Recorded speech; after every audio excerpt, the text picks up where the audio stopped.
So 2013 Riesling. Tell me about the wine and the year.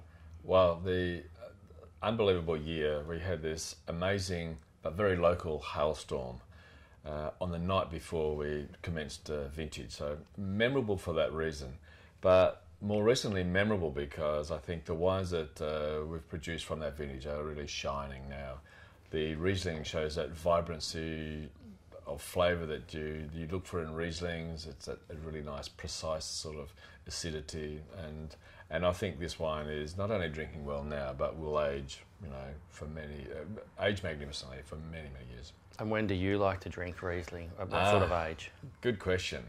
I've got a foot in both paddocks, really. I love the vibrancy of fruit in young Rieslings. I think it's a great thing as an aperitif, as quenching flavours. However, I love the evolved and developed toasty flavours that Riesling produces with age. So really it's a tough question. 2012 is known as a great year throughout southeastern Australia. Was it the same in Coonawarra?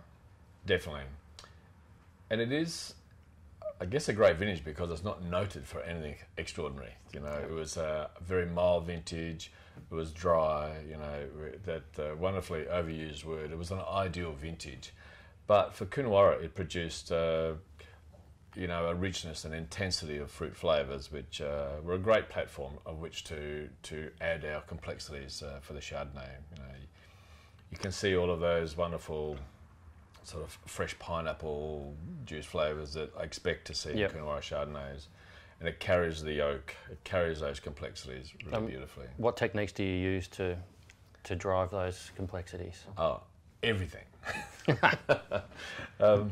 But definitely we use, the juice is not totally clarified, so we're using what we call solids back into the wine, using some indigenous yeast along with some introduced yeast. We're using barrel fermentation, a little bit of malolactic fermentation as well during that very long and extended batonnage process, which can be sort of up to 12 months. Yep. This wine is a little bit of a departure from our normal releases.